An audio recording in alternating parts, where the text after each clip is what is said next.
Hello viewers, कैसे हैं आप सब लोग। स्वागत है आपका मेरे YouTube channel study with doctor Pawan Oberoi पर। मैं doctor Pawan Oberoi, head of department faculty of commerce, Bhagwati college Meerut. Viewers, अभी थोड़ी देर पहले मैंने आपके एक पार्ट स्टैटिस्टिक्स का अपलोड कर दिया है चारों प्लेलिस्ट में, जो आपका एजुकेशन से रिलेटेड भी है, स्टैटिस्टिक्स से क्वेश्चन, सोशोलॉजी से रिलेटेड भी है, आपके जो सोशल रिसर्च मेथड्स का जो आपका सब्जेक्ट है, और जो इकोनॉमिक्स में आपका पेपर है क्वांटिटेटिव मेथड। तो जो सीसर्स यूनिवर्सिटी मेरठ में आपका ये सब्जेक्ट चल रहे हैं सारे एमसीक्यू सीरीज़ में, तो उनके मैंने तीनों के लिए अपलोड कर दिए हैं। और जो टीजीटी पीजीटी की हमारी प्लेलिस्ट है उसमें मैं स्टैटिस्टिक्स से पार्ट बना रहा हूँ। जितने भी मेरे को क्वेश्चंस अवेलेबल होते जा रहे हैं, मैं जो तैयार कर रहा हूँ, तो सारे क्वेश्चंस का कलेक्शंस मैं चारों प्लेलिस्ट में कर रहा हूँ। ठीक है, आपको सबसे ज़्यादा जो टीजीटी पीजीटी के हैं और बीएड एंट्रेंस के जो भी कोई कैंडिडेट्स तैयारी कर रहे हैं, तो उन सबका कलेक्शन आपको स्टैटिस्टिक्स का TGT PGT and BEd entrance वाली प्लेलिस्ट में मिलेगा, जो है MCQs on statistics for TGT PGT and BEd entrance वाली प्लेलिस्ट में। ठीक है, उसमें एक जगह आपको सबको कलेक्शंस मिल जाएगा इन क्वेश्चंस का, क्योंकि टीजीटी पीजीटी वाले जो कैंडिडेट्स हैं वो ज़्यादा परेशान रहते हैं, क्योंकि उनको क्वेश्चंस उनकी प्रिपरेशन के लिए हेल्प नहीं उनको नहीं मिल पाते हैं। तो मैं बहुत सारे बुक्स से या जो मेरे को प्रीवियस ईयर क्वेश्चंस अवेलेबल हो रहे हैं, तो वो मैं अपलोड इसलिए कर रहा हूँ ताकि आप लोगों को ज़्यादा से ज़्यादा क्वेश्चंस के आपको मिल जाए। ठीक है व्यूअर्स, फर्स्ट टाइम अगर आप मेरा चैनल देख रहे हैं तो study with doctor Pawan Oberoi को जरूर सब्सक्राइब कर लीजिएगा, लाइक और शेयर भी करते रहिएगा, ताकि आपके फ्रेंड सर्कल में भी अपना भेजते रहिएगा, ताकि वो लोग भी बेनिफिट ले लें। थोड़ा स्पीड भी स्लो रख रहा हूँ समझाने की। मैंने अभी जो वीडियो अपलोड करी है उसमें भी मैंने स्पीड थोड़ी सी स्लो रखी है, क्योंकि बहुत सारे स्टूडेंट्स कहते हैं कि सर स्पीड थोड़ी सी हाई रहती है तो हमें कुछ समझ में नहीं आता, तो थोड़ी सी स्पीड आप स्लो रखिएगा। तो इसलिए मैं 20-25 मिनट की वीडियो बनाऊंगा, जिसमें आराम से आपको 50 के आसपास क्वेश्चन समझा दूँ। ठीक है व्यूअर्स, चलिए नेक्स्ट पार्ट डिस्कस करते हैं। यदि प्रसरण वेरिएंस 2.25 है तो प्रमाप विचलन होगा, वो होगा देखिए 1.5 स्टैंडर्ड डिविएशन, क्योंकि फार्मूला होता है standard deviation equal to root variance. ठीक है, तो आप 2.25 का जब रूट कैलकुलेट करेंगे तो आपका आंसर आएगा 1.5। विचरण गुणांक का सूत्र है, जो कोफिशिएंट ऑफ वेरिएशन का सूत्र है, फार्मूला होता है, तो वो होता है standard deviation divided by mean into 100। यदि किसी श्रेणी में सीरीज में विचरण गुणांक 20 है और समांतर माध्य अर्थमेटिक मीन 40 हो, तो स्टैंडर्ड डिविएशन कितना होगा? 6 होगा। प्रसरण बराबर होता है। ठीक है, चलिए थोड़ा सा स्टूडेंट्स इसका थोड़ा सा मेरे को डाउट है। ठीक है, इसको मैं आपको नहीं बताऊंगा क्योंकि थोड़ी सी मेरे को कन्फ्यूज़न हो रही है। ठीक है, चलिए मैं नेक्स्ट क्वेश्चन आपसे डिस्कस करता हूँ। निम्नलिखित में से कौन सा कथन गलत है? तो देखिए ऑप्शन नंबर 1 जो है वो गलत है, कि माध्य विचलन गणितीय चिन्हों की उपेक्षा नहीं करता है। ठीक है, नेक्स्ट है, एक ऋणात्मक विषमता वाले बंटन हेतु, बंटन मतलब डिस्ट्रीब्यूशन, तो फार्मूला होता है आपका ऋणात्मक वाला। देखिए धनात्मक वाला मैंने आपको पिछले पार्ट में बताया है कि पहले माध्य होता है, उससे ज़्यादा माध्यिका होता है, उससे ज़्यादा बहुलक होता है। लेकिन अगर ऋणात्मक होता है आपका माइनस में, तो आपका पहले ज़्यादा होगा मीन, फिर उससे कम होगा आपका मीडियन, फिर उससे कम होगा आपका मोड। यदि मीन 50 है, स्टैंडर्ड डिविएशन आपका 25 है, तो विचरण गुणांक बराबर होगा, तो वो होगा 50%। अनुपातों व प्रतिशत दरों को निकालने की दृष्टि से सर्वश्रेष्ठ माप माना जाता है। माप को इंग्लिश में कहते हैं मेजरमेंट, तो वो होता है गुणोत्तर माध्य। ठीक है, ज्योमेट्रिक मीन। किसी स्थान पर सोमवार से शनिवार तक की औसत वर्षा 5 सेंटीमीटर थी। रविवार को अत्यधिक वर्षा होने के कारण पूरे सप्ताह का औसत बढ़कर 6 सेंटीमीटर हो गया। तो रविवार को कितनी बारिश हुई?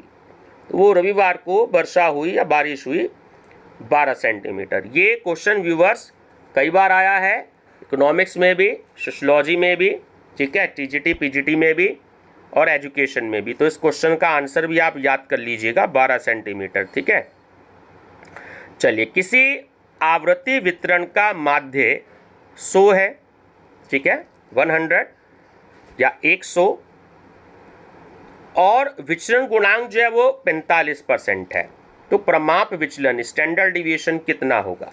45।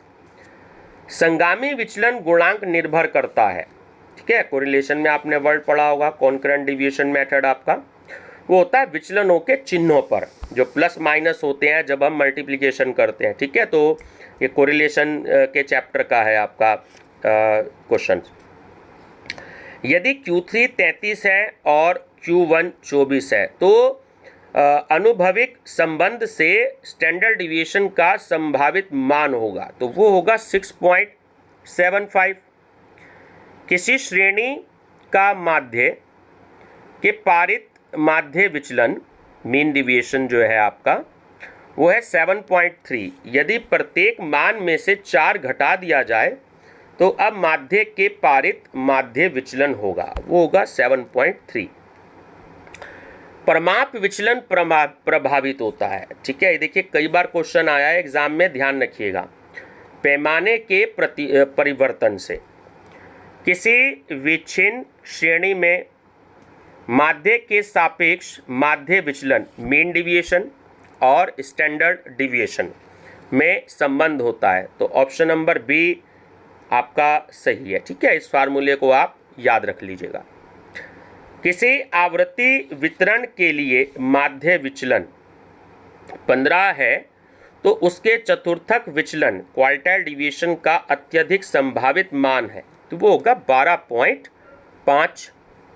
कौन सा कथन सही नहीं है इसमें? तो ऑप्शन नंबर डी कि Q1 equal to D1 equal to P1, ठीक है, ये सही नहीं है इसमें, इसको याद कर लीजिएगा, बहुत इंपॉर्टेंट क्वेश्चन है। यदि फर्स्ट क्वार्टाइल 142 है और अर्ध अंतर चतुर्थक विस्तार 18 हो, तो बंटन को सममित मानते हुए मध्य का मूल्य होगा, तो वो होगा आपका 160। यहाँ भी आपको फार्मूला याद रखना पड़ेगा। एक साम्य वितरण में विषमता का गुणांक होता है 0। विषमता आवृत्ति वितरण की किस विशेषता को स्पष्ट करता है? वितरण का स्वरूप। निम्नलिखित में से किसके द्वारा विषमता के मापों की व्याख्या नहीं की गई? क्राक्सन के, ठीक है, क्राक्स्टन, ध्यान रखिएगा। बाउले के विषमता गुणांक की सीमाएं क्या हैं? तो वो हैं -1 से +1। कार्ल पियर्सन के विषमता गुणांक का सूत्र है, तो देखिए ये है आपका जे से हम इसको स्क्विनेश को हम डिनोट करते हैं, विषमता को स्क्विनेश कहते हैं, तो जे से डिनोट करते हैं हम, है ना। तो mean minus mode upon standard deviation. Beta 2 का मान होता है, तो वो होता है सदैव 1 से बड़ा। ककुदता की माप के लिए वक्र की तुलना प्लेटिपस से करने वाले सांख्यिक विद का नाम क्या है? बहुत इंपॉर्टेंट क्वेश्चन है, ध्यान रखिएगा। तो वह है WS गोसेट, ठीक है, WS गोसेट। 2 वर्ड इसमें बड़े अजीब है, एक तो ककुदता और एक है प्लेटिपस, ठीक है। तो आपको इस सांख्यिकी विद का नाम याद रखना है, WS गोसेट। बीटा 2 और गामा 2 में सही संबंध है, तो ऑप्शन सी सही है कि बीटा 2 इक्वल टू गामा 2, ठीक है, डिवाइडेड बाय 3। यदि प्रमाप विचलन स्टैंडर्ड डिविएशन 4 है, पदों की संख्या यानी n इक्वल टू 10 है और पदों का योग 160 है, तो विचलन गुणांक होगा, जो कोफिशिएंट ऑफ वेरिएशन होगा वो आपका होगा 25%। ध्यान रखिएगा आप सभी स्टूडेंट्स, कोफिशिएंट ऑफ वेरिएशन जो होता है वो हमेशा परसेंटेज में कैलकुलेट होता है, इस बात का आपको ध्यान रखना है, ठीक है। चलिए, यदि s root sigma s mean -a का whole square divided by n तथा d equal to mean minus a है तब, तो ये जो फार्मूला दे रखा है तो ए ऑप्शन इसके लिए सही है कि H D square equal to S square plus D square. ठीक है, चलिए, यदि एक नुकीले शीर्ष वाले बंटन में प्रसरण का मान 9 हो तो चतुर्थ केंद्रीय परिघात का मान कितना होगा? ठीक है, 243 से ज़्यादा, ठीक है, या 243। ठीक, एक सममित वितरण के लिए होता है, वो होता है बीटा 1 इक्वल टू 0। ककुदता क्यूर्थोसिस का मान निम्न सूत्र द्वारा प्राप्त किया जाता है। तो देखिए ये सूत्र आप याद कर लीजिएगा, ऑप्शन नंबर सी का क्यूर्थोसिस का फार्मूला होता है। ठीक है, बहुत इंपॉर्टेंट है। अविच्छिन्न आवृत्ति बंटन में समूहन के लिए μ1 और μ3 में शेपर्ड के संशोधन, तो ऑप्शन बी अनावश्यक होते हैं। यदि बीटा 2 का मान 3 से अधिक हो तो बंटन होगा नुकीले शीर्ष वाला। ठीक है, एक मध्यम शीर्ष वाले बंटन में चतुर्थ केंद्रीय परिघात, ठीक है, का मूल्य 768 है तो प्रमाप विचलन का माप होगा 4। यदि विषमता गुणांक 0 है तब वक्र की आकृति होगी सममित। यदि विषमता वक्र एक विषमता वक्र हो सकता है, देखिए वो धनात्मक भी हो सकता है या ऋणात्मक भी हो सकता है ना, पॉजिटिव भी और नेगेटिव भी। विषमता का माप मापता है तो वो होता है सममितता से हटने वाली डिग्री। यदि किसी बंटन में माध्य मीन 144, मीडियन आपकी 142 और बहुलक 174 है तब इसमें होगी ऋणात्मक विषमता। विषमता से हमारा क्या तात्पर्य है? वो होता है हमारा सममितता की कमी। संगामी विचलन रीति द्वारा, जो कॉन्करेंट डिवीजन मेथड होता है आपका कोरिलेशन में, ज्ञात सहसंबंध गुणांक केवल निम्न परिणाम की ओर संकेत करता है, तो वो करता है सह परिवर्तन की दिशा। ठीक है, न्यूनतम वर्ग विधि द्वारा r बराबर है। ठीक है, तो लीस्ट स्क्वायर मेथड होता है तो r बराबर का ये जो आपका फार्मूला है ऑप्शन नंबर सी, इसको आप याद कर लीजिएगा कि √1 minus S Y square upon standard deviation square y। ठीक है, ये फार्मूला होता है, ध्यान रख लीजिएगा। लॉरेंज वक्र का प्रयोग किसको दर्शाने हेतु किया जाता है? अपकिरण। ठीक है, डिस्पर्जन। सांख्यिकी की सीमाएं हैं, तो देखिए तीनों ही सीमाएं हैं। ये दोबारा क्वेश्चन आ गया है, सॉरी ये वाला नहीं है, नीचे वाला दोबारा आ गया 277 कि यह योग को दर्शाती है किंतु व्यक्तिगत इकाइयों के बारे में सही नहीं बताती है।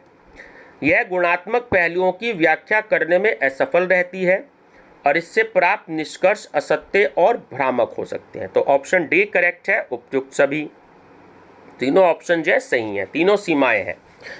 स्टैटिस्टिक्स शब्द का प्रयोग सर्वप्रथम किसने किया? या ये कहें क्वेश्चन की सांख्यिकी के पिता, इस तरीके से क्वेश्चन पहले दिया था ये कि सांख्यिकी के पिता कौन है, who was the father of statistics, तो वो है गॉटफ्रायड अकेनवाल। ठीक है ना, ये ध्यान रखेंगे, गॉटफ्रायड अकेनवाल।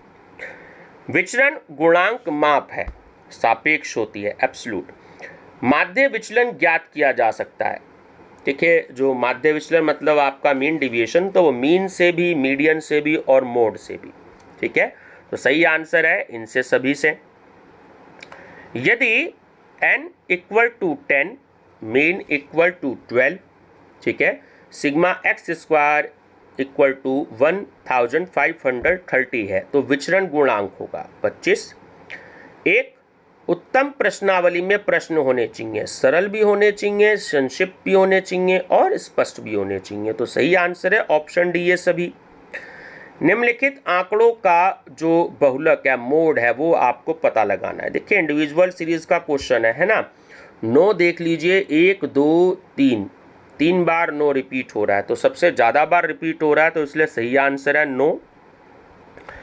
एक समूह के 100 मदों का माध्य 55 है तथा इस समूह के 40 मदों का अंकगणितीय माध्य 61 है, तो बाकी 60 मदों का माध्य होगा 51। साधारण आयत चित्र में ध्यान रखा जाता है, देखिए लंबाई और चौड़ाई दोनों का। निम्नलिखित आंकड़ों से माध्यिका का निर्धारण करें, यानी मीडियन आपसे पूछ रहा है। ये भी देखिए इंडिविजुअल सीरीज में आपको दे रखी है ना।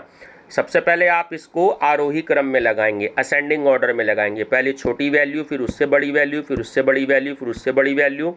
फिर आप फार्मूला लगाएंगे कि मिडिल नंबर इक्वल टू या middle size equal to size of n+1/2 th item. ठीक है, तो आप n की वैल्यू देख लीजिए, 1 2 3 4 5 6 7 8 9, 9 वैल्यू है, एक को ऐड कर देंगे 10 हो जाएगी, तो जब 2 से डिवाइड कर देंगे तो 5वां हो जाएगा। ठीक है, जब आप इसको असेंडिंग ऑर्डर में लगाएंगे तो 5वां आइटम आपका 25 आएगा, तो इसलिए आंसर है आपका 25। स्टैंडर्ड डिविएशन गुणांक कोफिशिएंट ऑफ, यानी आपका स्टैंडर्ड डिविएशन ज्ञात करने का फार्मूला होता है, तो वो होता है आपका option number C, standard deviation divided by mean.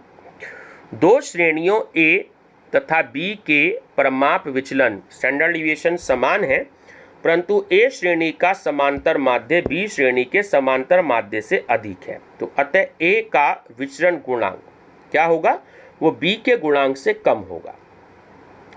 अपकिरण के माप को डैश श्रेणी का माध्य भी कहा जाता है, द्वितीय श्रेणी का। एक शोधकर्ता ने 2 गांव का सर्वेक्षण करके लोगों की बचत प्रवृत्ति का मूल्यांकन किया। ठीक है, यह मूल्यांकन आधारित है किस पर, प्राथमिक समांकों पर। आवृत्ति वक्र के निर्माण के लिए बनाना आवश्यक होता है आवृत्ति बहुभुज। गुणात्मक तथ्यों के अध्ययन में सर्वाधिक उपयोगी माध्य होती है, तो वो होती है माध्यिका, मीडियन।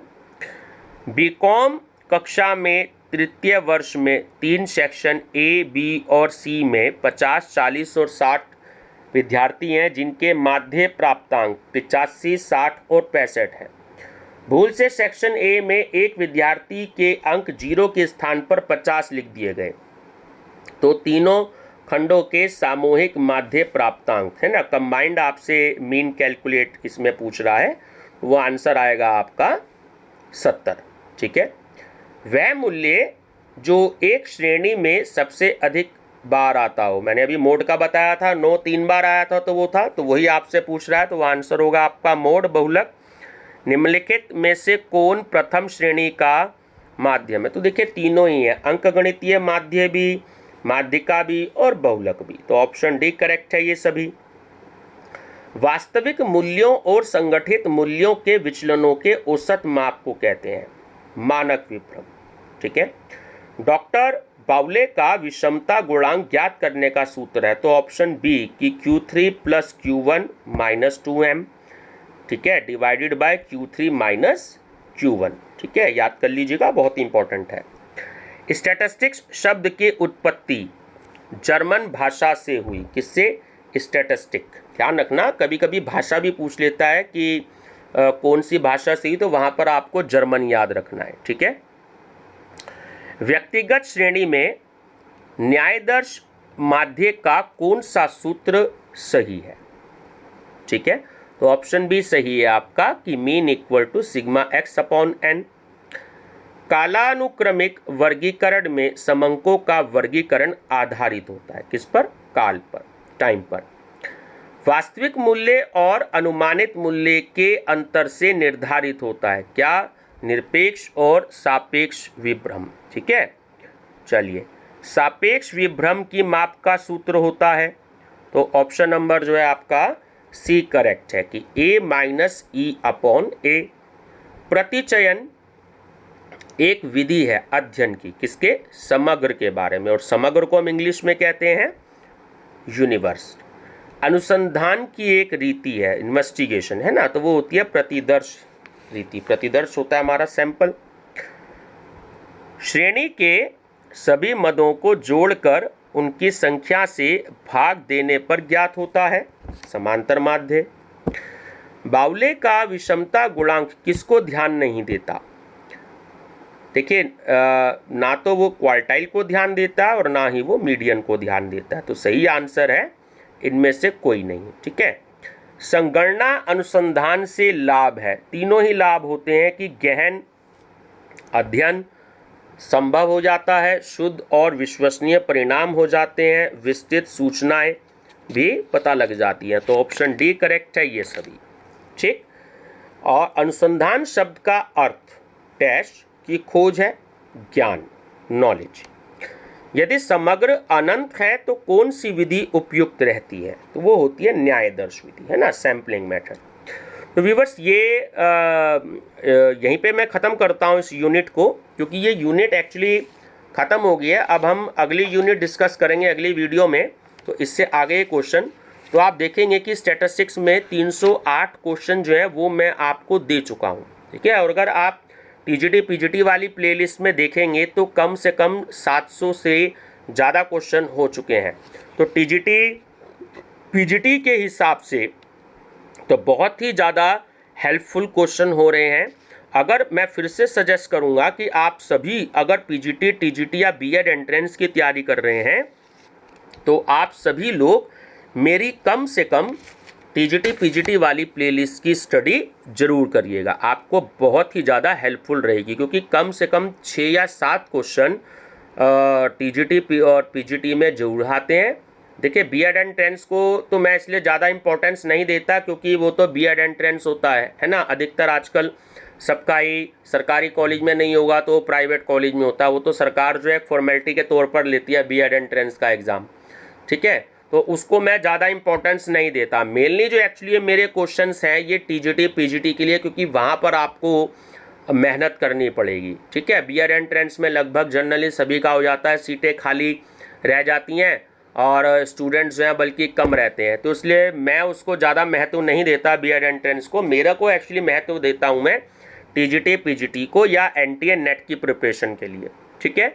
या जो और कंपटीशन होते हैं जहाँ पर कॉमर्स और इकोनॉमिक्स या जनरल स्टडीज़ के क्वेश्चन आते हैं। ठीक है व्यूवर्स। तो आगे क्वेश्चन मैं अगली वीडियो में दूंगा।